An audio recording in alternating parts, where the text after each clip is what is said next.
Very good. Hello, everyone, and hello, Jody. My name is Kris Glabinski.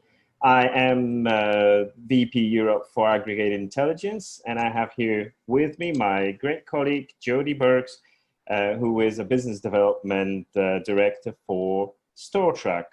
Probably many of you already know Jody. You probably do not know me.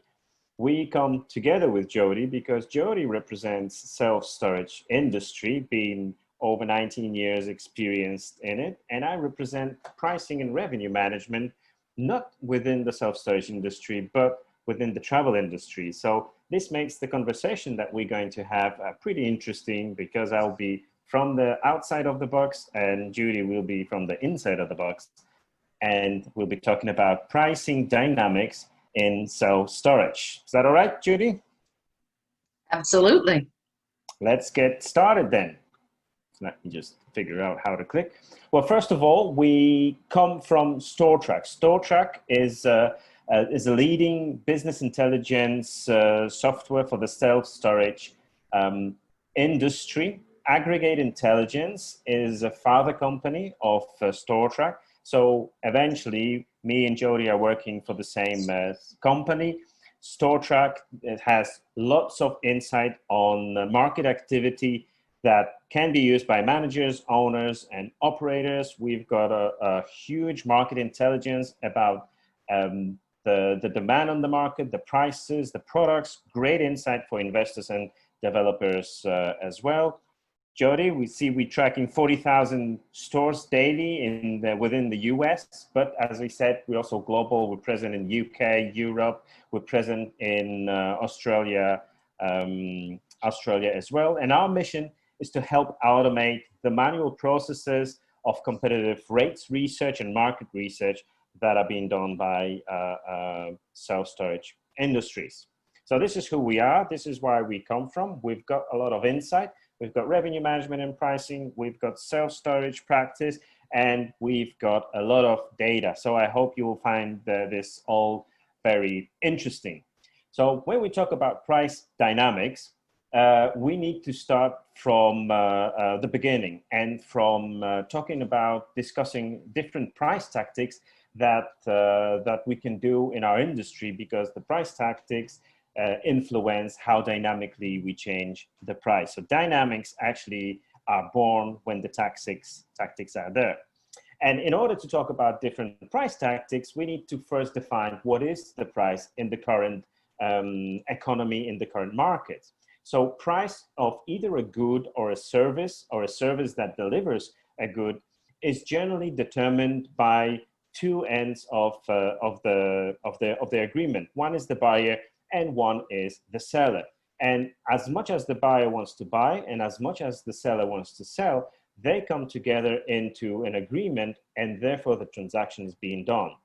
And in a normal economy, in a well set and developed economy, there is no the right price for a good or a service. There are just a series of different prices that fluctuate on the market. So whatever product you can imagine, that product will have its minimum price and maximum price.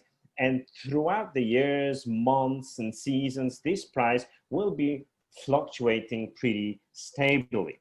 For example, you can see a bottle of Coca-Cola here that evolved during the years.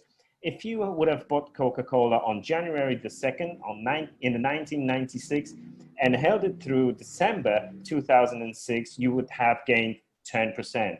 So no matter how a bottle of Coke price has changed throughout all of these years, the actual and the effective dynamics of that price is 10%.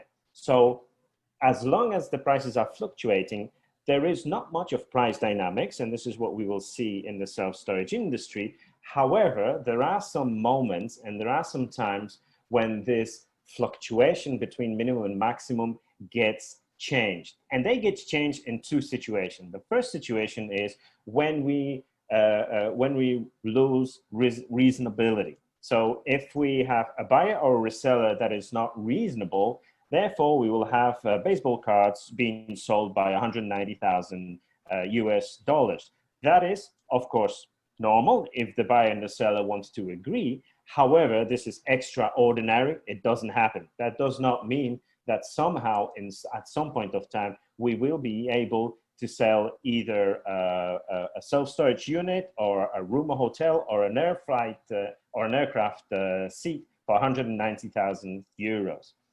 The second time when the prices can actually change and go beyond the range that they are within is when we have some economic downturn, upturn, or a situation that is very unique. So we just had a COVID-19, and you can see here that a year ago, nobody would have predicted that the price of a barrel for oil will actually be in minus. So people would pay you to pick up that barrel of oil so that they don't bear the costs of keeping that barrel.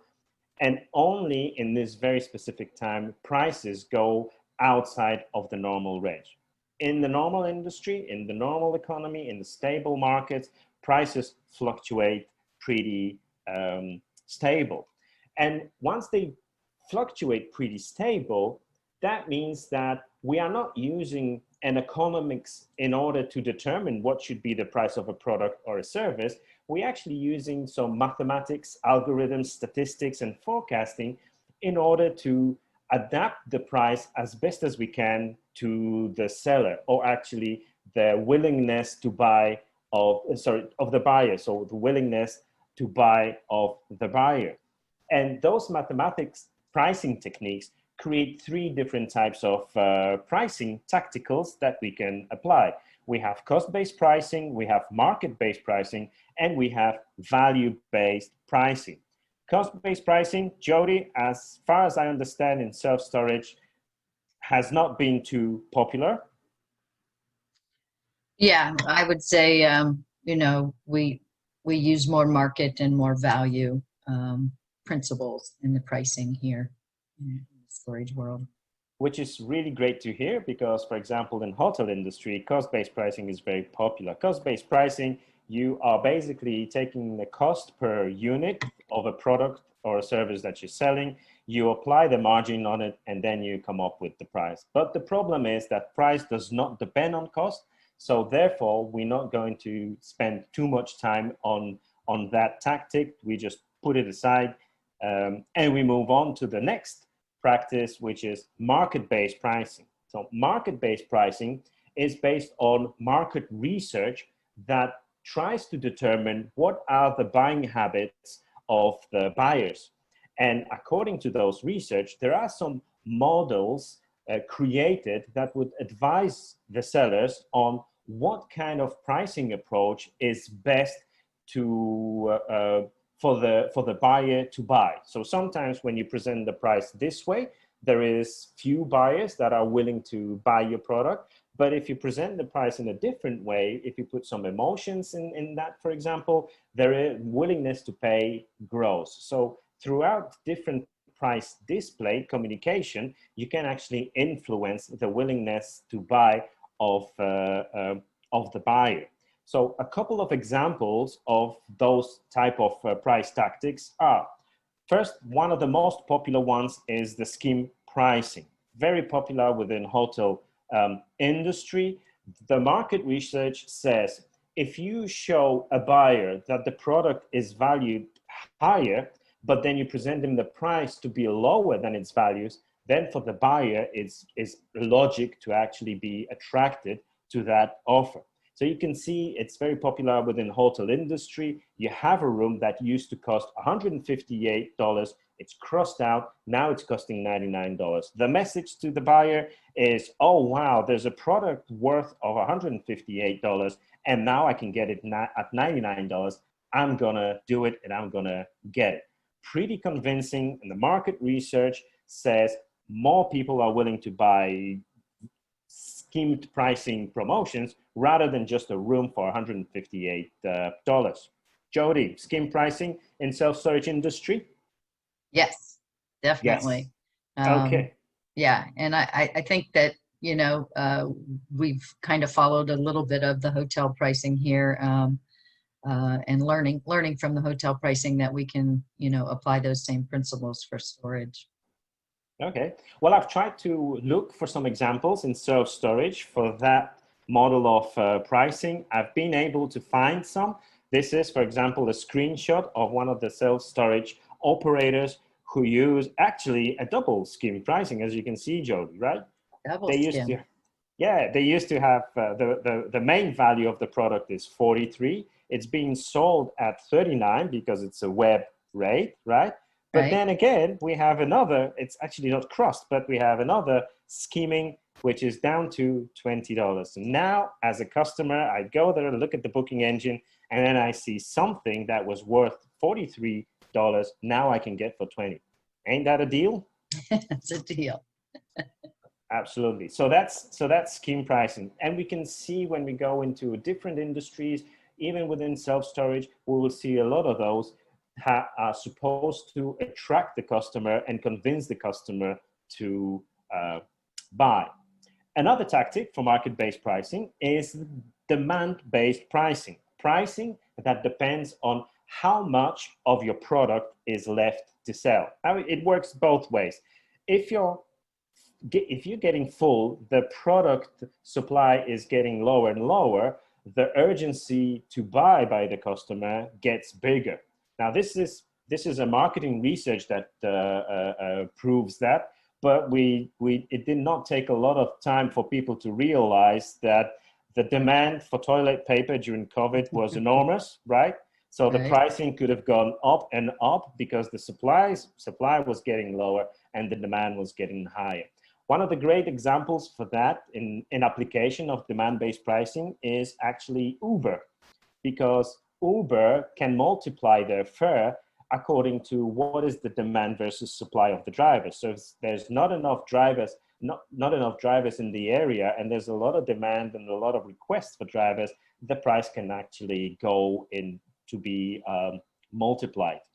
Is demand-based pricing worked on self-storage, Jody? Yes, that's a principle that's applied, particularly when you think about a self-storage facility only has X amount of storage units. So you can't produce more like you could toilet paper. So your supply and demand is very important for you to use that and price it accordingly.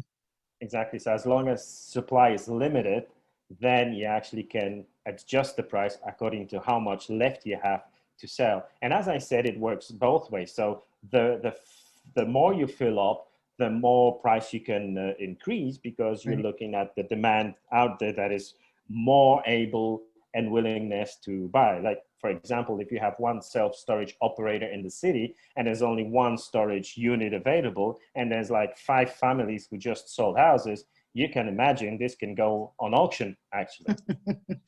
But I have also been able to find an example in self-storage from the lower end, where if you have units that are there available and they're available for a long time, you may wonder how to actually push them. It's always better to sell rather than keep it empty, right? Because you're incurring costs on a daily basis. So if there is any stock, any supply that is out there not selling, you can use things like these guys are doing. They're using the opportunity of Black Friday message to actually sell out whatever empty stores they have. It doesn't mean that they discount the best selling products. It means that they are getting rid of, just like the shopping malls where Black Fridays are coming from, they're getting rid of the stock that actually has been lying down in the back office. So that's demand-based pricing. Another type of market-based pricing is penetration pricing. Now, penetration pricing has been developed from the research that said, if you are entering the market with something completely new, a new product or a new service, the best way to communicate that is to throw out some really attractive or even disruptive message. So this is what McDonald's did with here in this example. We had McDonald's as fast food. Now everybody knows that McDonald's also serves coffee, and we have cafes at McDonald's. So before that, before these type of communications, we would have only perceived McDonald's to be a fast food station with the drive-in. But as they had these advertisements where they would give away free coffees throughout the whole a day that is small, hot, and brewed in between a very specific period of time, everybody catches attention. And subconsciously, people remember because the message is like free. Everybody will be attracted to something that is free, but it's not about being free. It's about understanding that there's a new product on the market. Self-storage practices penetration pricing, Jody? A little, I would say a little bit. I mean, obviously we're not giving out a free coffee, free coffee all day. But you have seen promotions and that's a free month. That's true. Yeah, that's true. We've seen a lot. Hotels, for example, tend to, when they are opening, they very often they do like 600 rooms for $50, right? So there's a limited number of rooms that they give away for a very low amount of money, so that everybody can understand that there's a new opening of the hotel.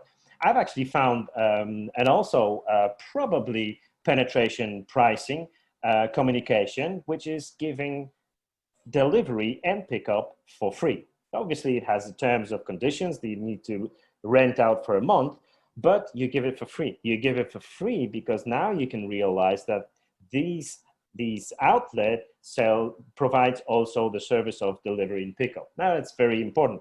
I am a customer of self-storage as well, and understanding the whole portfolio of offer was not easy for me. I mean, I didn't have these type of offers in the place where I'm renting self-storage. And actually, I was not aware that my self-storage can actually help me with the pickup and delivery. I had to arrange that by myself.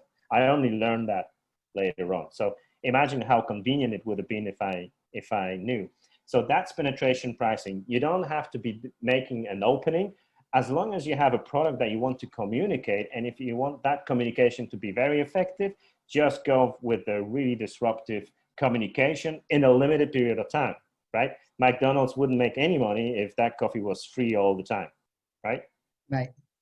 And next, and one of my favorite market-based pricing tactics is psychological pricing. Now, this is where a lot of research comes into, a lot of research for buyers' behaviors, depending on how the price is communicated. And we can have a lot of examples there. I've put one of the trendy ones where you can see the psychology behind selecting a product much more frequently, because you can see the first digit determines the value of the price. So it's not about the last two digits, it's always about the first digit. If iPhones were selling for 600, they would sell less than they are selling for $599, because that 5 stays in your brain, stays in your subconscious mind. And I know that for a fact because I have my own research at my home. My kids always see 500. I see 600 bold, they see 500. And that's how that works. And actually, if it goes even further away, 25 per month, that's not actually even 500. It's just 25, Dad. So what's your problem? Right? That's how I can see that psychological pricing is really working. In the self-storage industry, there's also other types of psychological pricings, which are around how you communicate the price. So, for example, you have percentage discounts. Now, the research was, and I've seen many researchers, how do you communicate the promotion? Do you do percentage discounts or do you do fixed amount of discounts? So let's say we have a storage unit and we can say first month is 50%, or first month is $40 less. Now, which one would attract the customer more? And according to the product and according to the target customer, some promotions, percentage promotions work better than the actual value promotions, because some customers may not realize whether 40%, is that 10%, is that 1%, or is that 90% discount. 50% always is easier to imagine how big the discount is. And also, we can see promotions which have limited time offer. Now, that is also psychologically proven through research that When you have a specific promotion, but you are aware that it's going to expire pretty soon, your urgency to buy increases. Your emotions start to influence your brain. I've seen that many times. As I say, I have children, and you have to be pushed in order to buy. And although sometimes these limited time offers last unlimited time, they actually work really well. In self-storage, Jody, what do you think? Which one would work? Which one would not work? I think we use all of them. I think from my personal experience and being an operator, that the 50% seem to be, the most widely used, easiest for the customer to understand. Like you said, if you do something like 30% and they have to calculate it themselves, sometimes they struggle. Or to do a limited time offer, something like you said, like $99 for 2 months, 3 months or something. So this way we can use all the different psychological, say that 3 times, pricing. Exactly. So let's see what kind of example from the self-storage industry I could have. You're absolutely right. 69, 266, 50% off, and then limited time offer combined with the 50% off. These are the tactics that if you are not using right now, you can check your competitors, and then you can see how your competitors are trying to attract your potential customers. One more example of market-based pricing is the bundle pricing or package pricing. It basically has been created for 2 reasons. One research was saying that if you have a product that is selling very well and you have another product that is not selling that good, if you combine the sale of those 2 products together, actually the sale of the least selling product will increase because the bigger one will lift it up. So if one suitcase is not selling well and the other one is, if you put them together in the package, you can actually increase your sales. The other reason for packaging or bundle pricing is the easiness and the comfort from the user, and actually the ability to inform the buyer, the customer, that you have different types of products.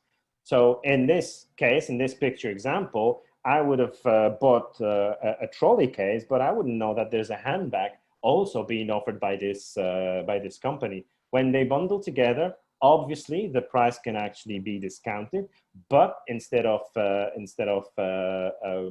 paying 54, I'm paying 165 for both of the products. I think it's getting more and more popular in self-storage, isn't it, Jody? It's funny, and I think just starting to look at websites and doing some of our data and looking at websites is that I am starting to see it a little more, where that isn't something that I practice so much as an operator. So. Okay, well, to be honest, it was very difficult for me to find an example of a package in self-storage. I went through many different websites, and kudos to this company, because that was the packaging offer for the customers that I have been able to find out. If you guys are out there and you're using packages, then that's great. Sorry, I was not able to find you. What I found was this one. And I think this touches me personally, because this is exactly saying that you get the 2nd month for free, you get the free moving truck in the package. Now I know they have trucks that I can rent. I don't have to look for them anywhere else. And then the 3rd package actually is saying that they also have moving kits. So I don't have to worry about boxes, tapes, and all that these things that are required for me to move to self-storage. I think it's a great example. Not very often, but as Jody says, it's getting more and more popular, which is a great thing for the convenience of the customer. Now, the 3rd type of price tacticals is called value-based pricing. It's the most advanced market-based pricing technique, because it requires a lot of research, not necessarily of the communities of different people, but it's ideal if you have a research made individually for every single customer. That's like the ideal. The picture here is from where I live. It's my favorite bar.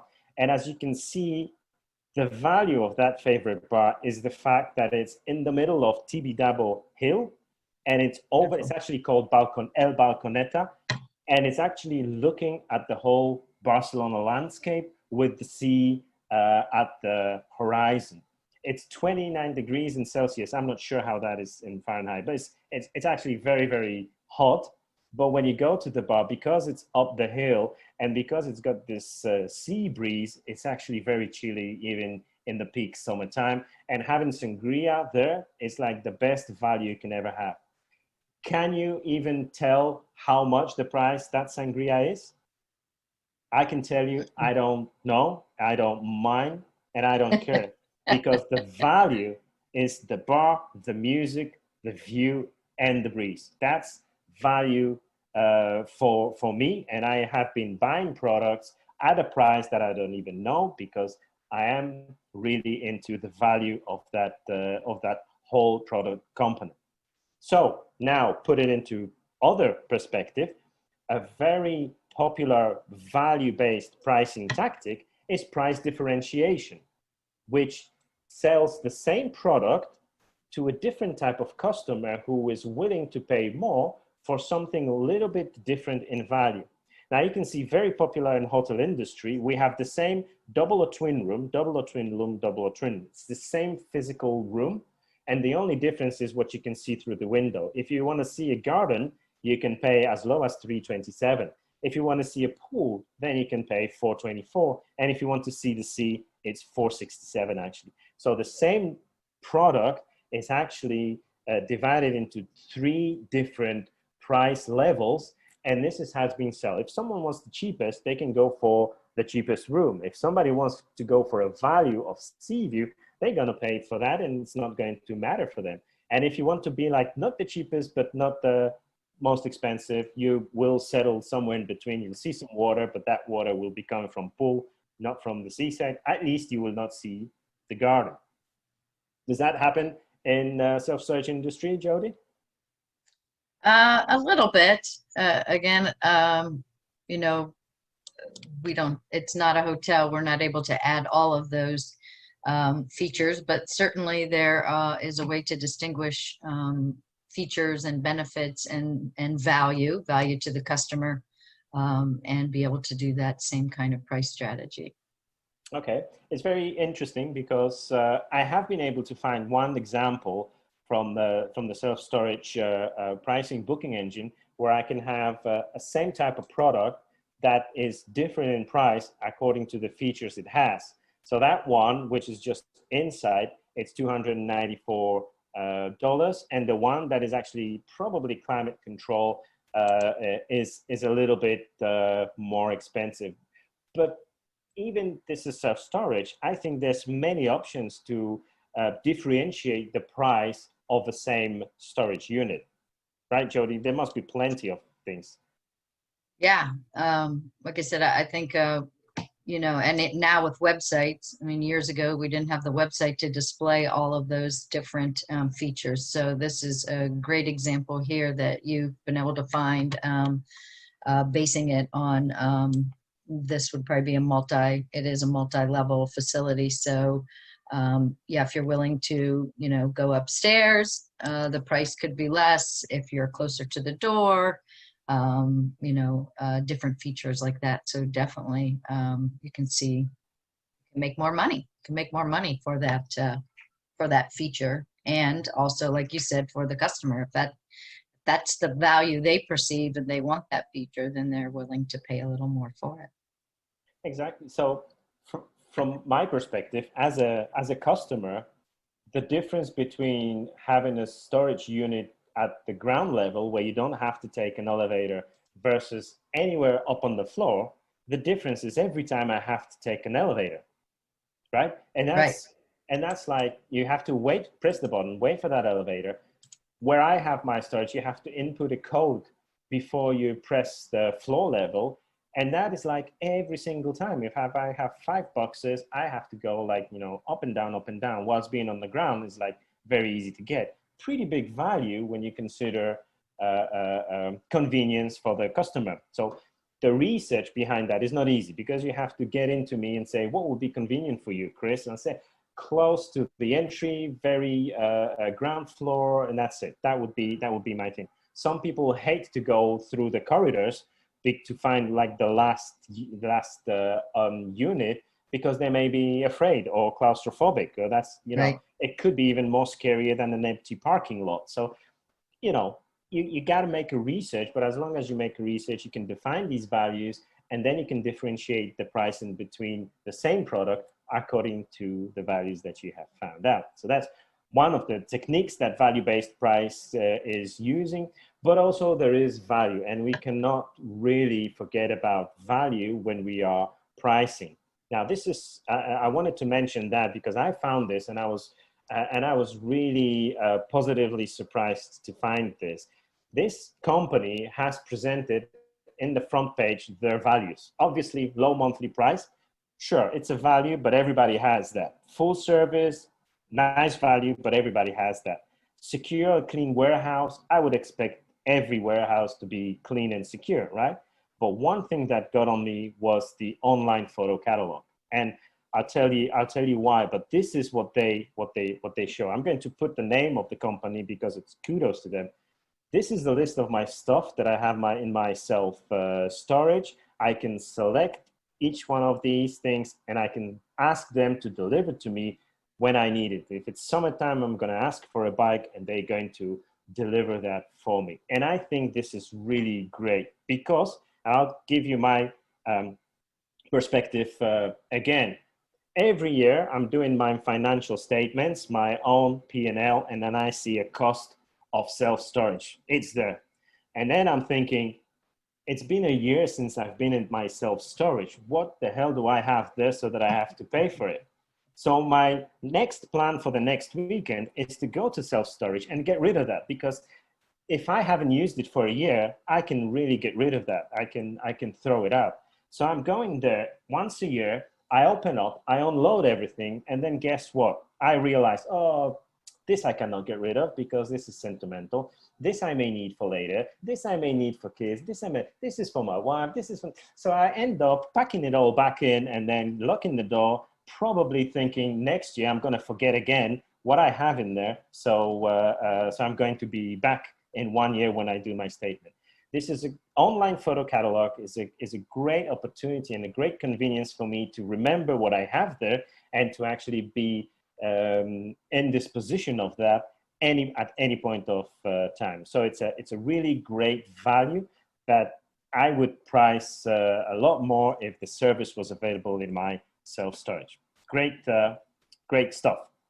So to summarize, we have a few different pricing techniques, market-based and value-based, and we're not talking about cost-based because the cost-based ignores competition and customer. What we need to understand is that marketing activity is based on competition, and value-based pricing is based on client, and there's lots of examples how prices differ according to those tactics. So when we now back into the subject, talking about price dynamics, we have lots of different offers.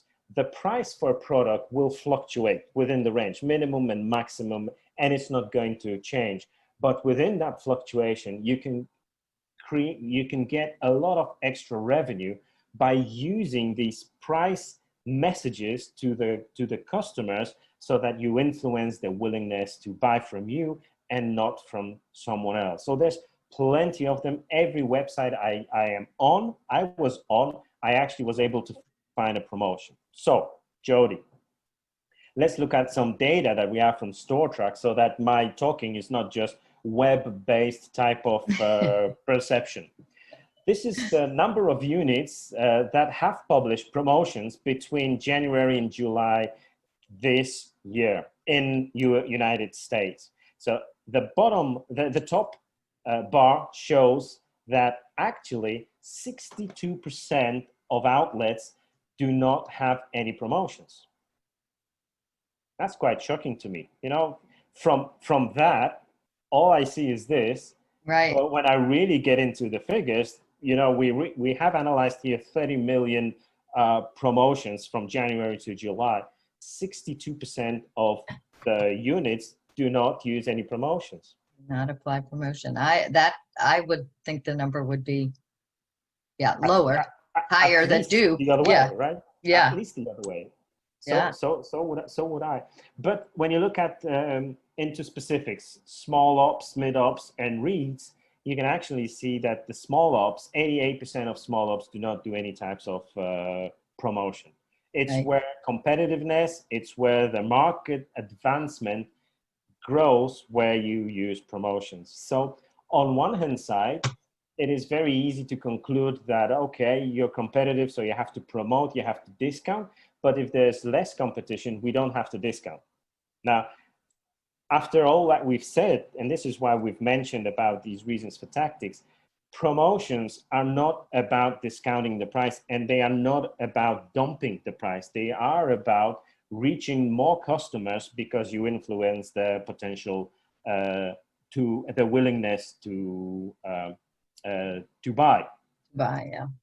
When we look at what happened with promotions since Jan until July, and when we look at all the states in America, we can see a general trend. The number of promotions has decreased.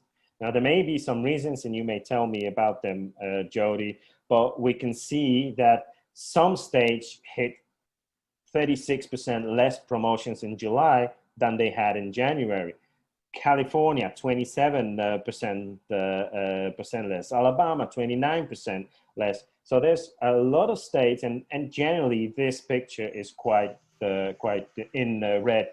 There are some states that are in green, so they promote more than they have in the past, but the number of promotions and the number of outlets in those states is quite small. So the percentage number is not equivalent to the actual number of promotions. So, for example, those that have increased represent altogether 0.6% of all promotions. So it's not really a significant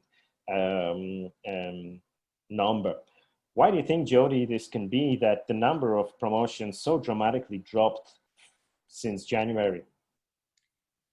And it's funny. A lot of people ask me this question. I mean, working for StorTrack and you know the data and the products that we offer, they ask me a lot: is it price or is it promotion? So this is really interesting to see and to see the numbers based on promotion. As you can see, it varies by state. Like you said, some are up, some are down, some are about the same. So because we did the data from January to July, we might see a little different trend if we looked at it over a whole year. I'm in Florida. Typically, the best season for rentals is the summer. A lot also has to do with a lot of moving, schools out, families are moving, relocating. So you see a lot of better times for storage, a lot more unit rentals. So from a pricing strategy, it would make sense that you don't need to discount as much or maybe offer as large of promotions if it's your prime time and you're renting those units anyhow. Mm. Do you think COVID could be one of the reasons why there's less promotions? Yeah, and then, like I said, balancing price and promotion has always been such a, trying to figure out which works better for you based on either your market or competition or your website. So, they could be doing more price strategy, less promotion. So COVID could affect it, just trying to, again, maintain your price. But that's kind of a hard one. And like you said, in the state, 55% in that area up in the north there, seems like the promotions are so much higher there than they are in the rest of the state. So I think that would take a little more research to see why, but okay, well, I think maybe just the summer months would influence. Okay, hopefully, because this is another view of how number of promotion drops since March, basically. So I hope it's because the season is going high and therefore we don't need promotions because we are selling up. But then that would ask a question about all the small ops. If they don't do promotions at all or anyway, does that mean that they are full anyway and they are comfortable with the business, or there's another reason? And if COVID is there, it also is very questionable because on one hand side, COVID impacts economy obviously, and everybody tries to cut the costs down, but also part of the cutting costs is downgrading. So there's a lot of people who leave the big houses and change to smaller houses because of economics. And when they do that, self-storage is very handy and convenient to have. There may be some people downgrading from the bigger unit to a smaller unit, but also there will be people who will be coming in to get new units. So I think that self-storage is one of the lucky industries that is COVID-free, but it's a great topic to actually discuss further and analyze those prices in detail. And maybe we'll do that on our next webinar, because and it would be great to hear opinion of our viewers on that, because which we actually do have a comment in the chat from Jeffrey, okay. And thank you. And he says the states that are up is due to recent entrance of larger sophisticated operators. So Okay. so new storage, new build, new supply, like you said, if they're more sophisticated operators, like you said, the REITs have more promotions. So if there's REITs moving into that area, then they're using the promotion more. So that makes sense. So thank you, Jeffrey. Thank you, Jeffrey. That's a really valid point. However, I don't think the negative numbers are because the units are closing. So there is some impact taken in there. Very valid point about the increase. So that's good to see actually that there's some new entrants in the market. Competitiveness increases, but also shows, as for the industry as a whole, it's not been negative in terms of COVID, if there is any impact of that. And another okay. Chat from Troy. He said our demand has been high, so we backed off on promotions and we're looking more at pricing. So they're making adjustments to their pricing more than promotion. So very lucky, Troy. Makes sense too. This is what you said, Jody. Actually, congratulations. If the business is good, you move back from promotions. There's another thing and pricing, and which Troy is trying to work on. If you run your promotion over and over again, there is a thing called fair price, and fair price is the price that is most frequently seen by the customer. So no matter what tactic of promotion you're doing, the customers get used to see the price behind your product. So if you're discounting the whole year round, the fair price for them is actually the price that you're discounting. It's no longer a discount from a customer's perspective. So if Troy is stopping promotions because the business demand is so good that he can do so, he's got the higher prices. That's one benefit. Well done.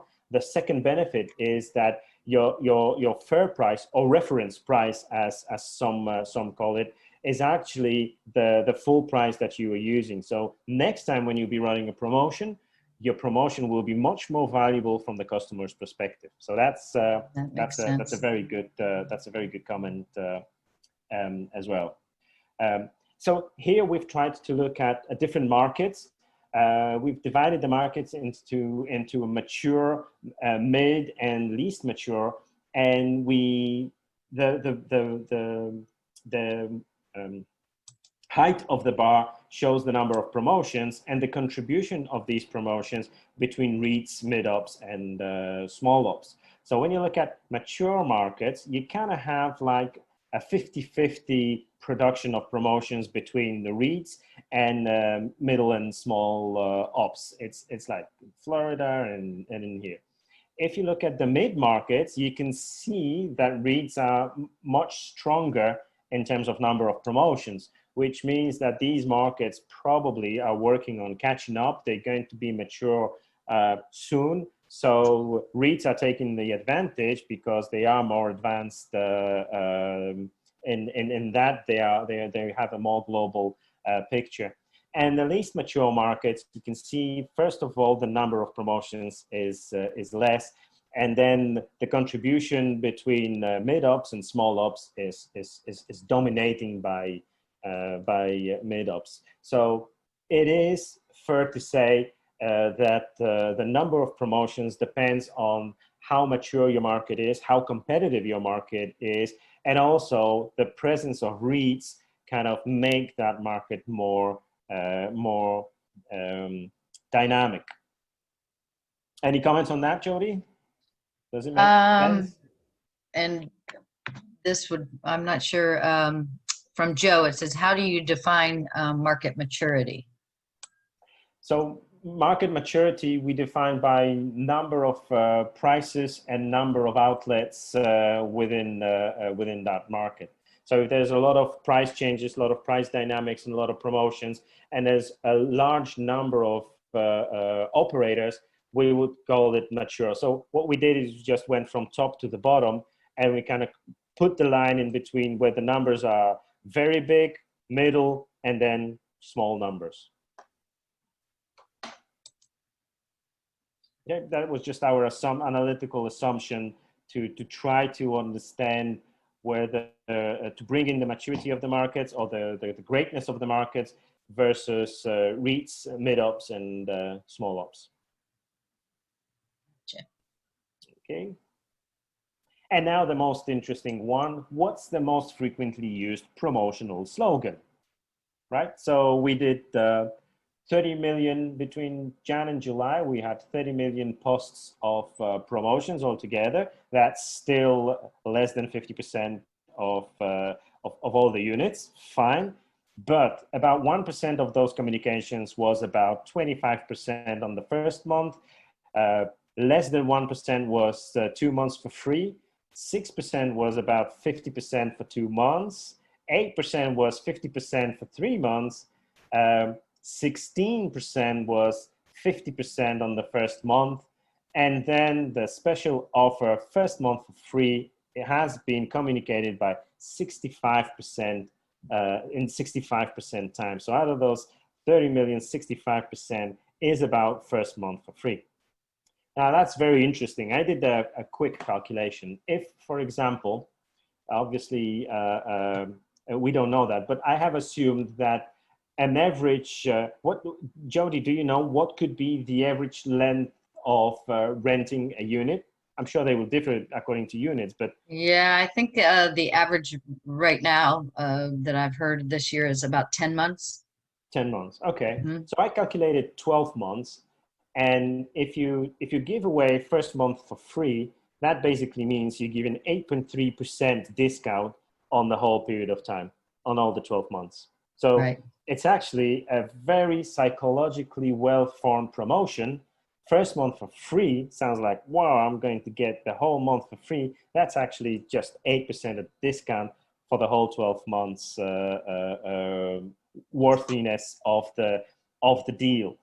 Having said that, it also, when we look at these different types of promotions, it also says that most of them, in fact, all of them are about entry customers. So all the promotions are targeted to acquire a new customer, because once the customer is in, he stays. And I'm locked. I understand you guys. I'm there every year I go. I can't get rid of that stuff. I'm I'm a loyal customer. We love customers like you, Kris. Yes, exactly.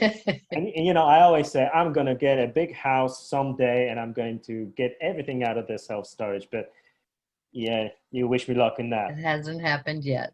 Not yet, not yet. So, and also these promotions are about acquiring customer. From what you would think, I mean, the creativity of these promotional slogans, we've seen so many different types of pricing tactics that we could be a little bit more creative than first month for free. But as you can see, everybody does that. Almost everybody does that. And when we look at different types of ops, REITs operators stick to few communications that work. So they do first month for free. REITs know what they're doing. They kind of like, we're doing that. It's most effective. We've done that before. So why change that? Actually, small operators look for some sort of more personalized messages when we go through all of the titles, but it's just unfortunately few numbers. And I guess, you know, that photo library of your stuff, that could be like a really good thing to put into promotions and put in calculations. I think packages could be a really good promotions as well. So the more you're different, the more the more you escape into creativity, you escape from competitiveness. So a different see. So in summary, market-based pricing, we said it's based on market research where the price is generated according to the demand situation and the competitive environment. Some of the questions, some of the hints that you would have given, Jody? Yeah, so based on considering this market-based pricing, which we saw examples of it, and we know that that's being used in the self-storage industry, and it's based on competition and supply and demand. So a question to think about to the operators and managers that are out there is, you know, are you checking your competition's price and promotion? And how are you doing those competition shops? I think everybody has a couple different ways, some Excel files, some calling, some just searching websites. So how are you doing that? And then to think about how much time, you know, does it take your manager to do this? How valuable is their time, and what's the most important job as a manager? So, you know, is it that they need to be collecting the pricing, or is there a better way to do that, to get that data and get it consistently? So how reliable is it? Do you trust the data? I know that, again, with my experience as an operator, that I would ask my managers to turn that competition shop in by the 15th of every month. But then I didn't know when that data was being collected. Did they collect it the day before? Did they collect it on Sunday, Monday? So to try to compare that and use that pricing data to help me make my decisions, I found out that, you know, it wasn't as reliable as I thought it was. as you would need. Yeah. So exactly. So the question is, you know, how your comp shop looks like, right? Right. So do you, you know, the question is, yeah, what does yours look like? How are you using it, and what do you have? So we have an example here of a comp data that comes from one of our products from StorTrack called Optimize. And it's an online tool for managers, operators to use to be able to do this. So one that Kris has up now is the login for the tool. Lots of graphs, lots of historical data on rates, and then you can actually download this and have your own Excel spreadsheet that comes right here. And in this example, it actually takes your storage facility against your competition. And with the market averages, it will show you if your rate is higher or lower. And as you can see there in the red, some sizes are, you know, from 18% up to 37% higher than the market average for their competitors. And then they've got several ones in green that mean their rates are showing lower than the market average. So again, just good tools for you to help making your pricing decisions. And as many competitors that are in your market, this spreadsheet would be quite lengthy, but lots of good data for you. Exactly. And I think this is the best way to cater to different type of users, because you always have two different types of users, those who love Excel and those who love platforms. So yeah, some people find it much easier in Excel. You can print it, you can amend it, you can edit it, you can add your own kind of thing if you're an Excel friendly. or you actually want to be very fast, have the design, the good look of figures, and then work it further, which I think is a great solution to have both. So in summary, for value-based pricing, which is where price is determined by based on the estimated value of the product for the actual customer or segment of customers. Any suggestions, Jody? We've put down few of your comments here. Yeah, and I think we've determined also that value-based pricing is another pricing strategy or tactic that's used by self-storage operators in the self-storage industry. So something, again, to think about is are you using, yourself, the way you're running your facilities? Have you established values for the products, like you said? So whether it could be a premium value, or a discounted one as a value unit, like we had talked about earlier, is that unit far from the door, or the premium one that's ground floor or drive up or close to, the elevator. So we did have a comment from the chat. Where was that? And somebody said they were going to start using this type, they're going to start using more value pricing. Okay, great. So I think that's great. I think that, like you said, most of us use the market price of value. Fantastic. So anyone who would like to explore more, you please feel free to contact us. I mean, me and Jody are there. And we'd be really happy to help on exploring different types of pricing options that you may do. Obviously, like Jody said in the previous slide, there's a lot of insight that needs to be grabbed beforehand. So any data about the market, any information about competition will help you determine what kind of values you have and how to price them efficiently. And we do have one question that came in earlier that I missed, and I think it's where to go for you. And I think this was earlier in the presentation, Kris. At what point is the delta between original price and offered price too great, such that consumer thinks it's not true?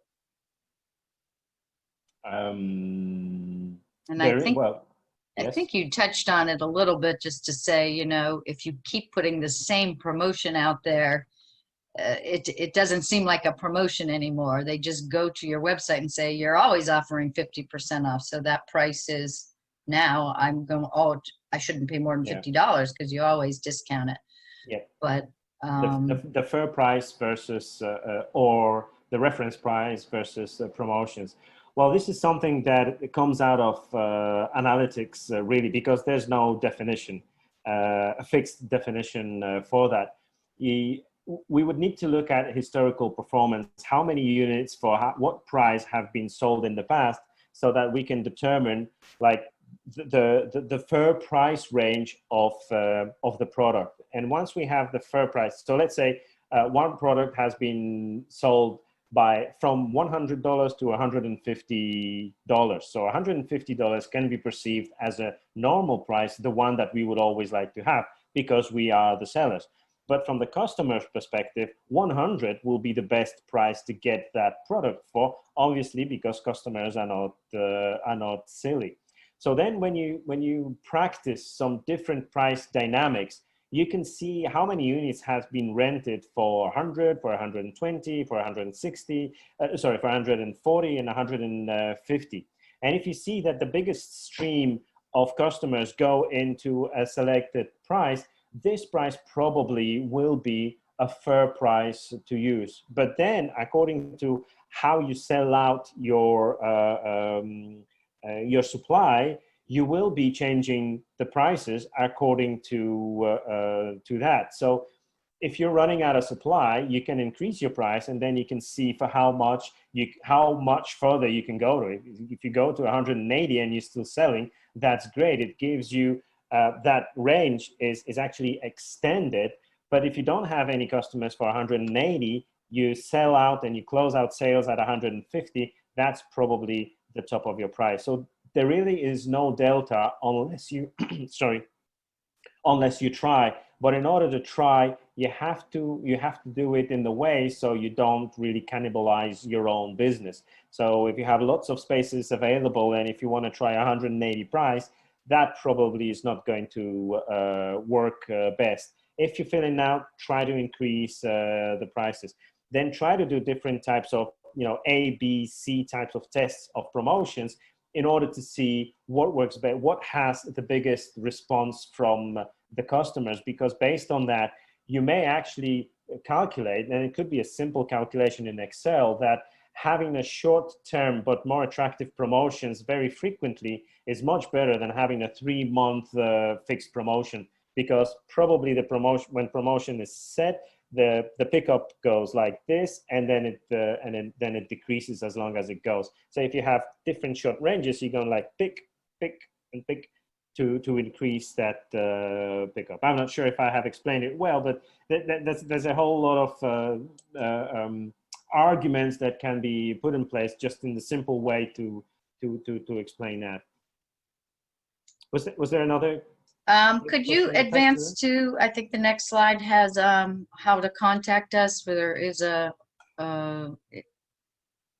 Yeah, well, the first point of contact is StorTrack.com, where if you go to StorTrack.com, you can actually see, depending on who you are, because StorTrack is also a really good tool and the database for investors. And if you're thinking about selling, if you're thinking about buying, that's also a really great tool, gives a great market and analysis insight of the self-storage. And if you want to contact us for either a private conversations or in general, info@stortrack.com. Here's the phone number. And obviously you can reach us through the website. Yeah, because there was a question about reaching out to you and or I with some follow-up questions. So absolutely. If you send that to info, then Kris and I can get back to you. And then there is another question from Julie, and she asks, she was wondering if other operators are letting their are giving this tool to the on-site managers. So I'm guessing, Julie, what you're talking about when we talked about the optimized tool, the StorTrack optimized tool. Yes, the answer is yes. I have many clients that could be a district manager that use it, but also give their facility managers access to it so that they can see what's going on the market and their activity, because they're the ones who are on the front lines and can help you with some of those pricing decisions. So yes, managers use it, district managers, and revenue management, all kinds of different uses for the same products. I mean, it's also valuable from the selling perspective, because I'm sure you are getting a lot of calls with inquiries. So you have the ability to actually talk to customers directly. So whatever they find online, whatever pricing they find online, they will still contact you, as I did. I needed to reassure myself about if I'm understanding everything correctly. And then people who receive the calls, who pick up the calls, they should be aware of what's happening with competition around. They should be, actually, these are the people who should be the best informed people about competition, because you can't afford, if the customer is already on the phone, that's actually 60% of success. All you have to do is finalize the sale.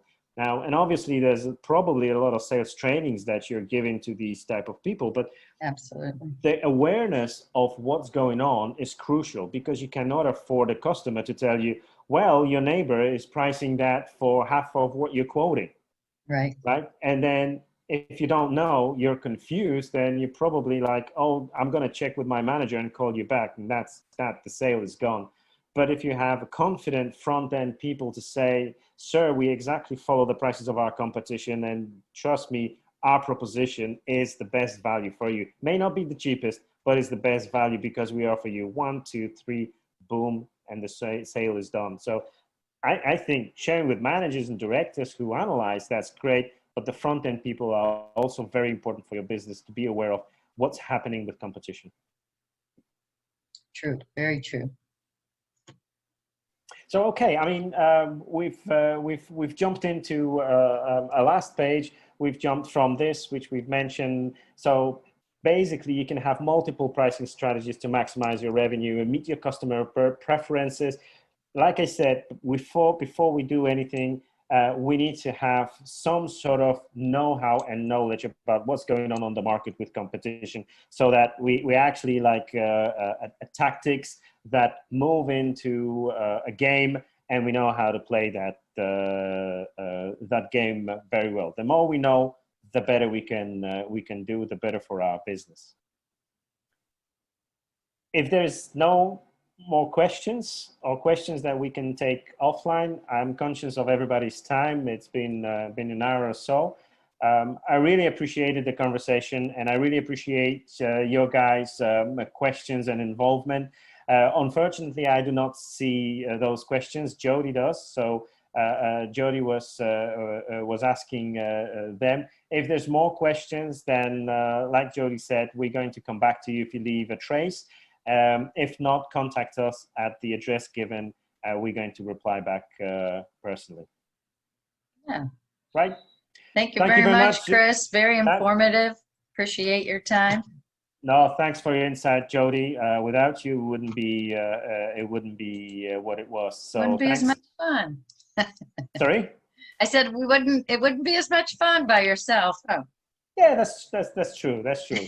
So thanks very much, Jody. Thank you, everyone. And we'll communicate the next webinar. You can also drop us some insights of what would you like us to be discussing about. So we have some of our topics that we feel they are interesting, but if you feel like there's something we should do, like pricing in the times of COVID, like we've discussed before, or maybe something else, please drop us a hint, and great idea. We'll talk about it.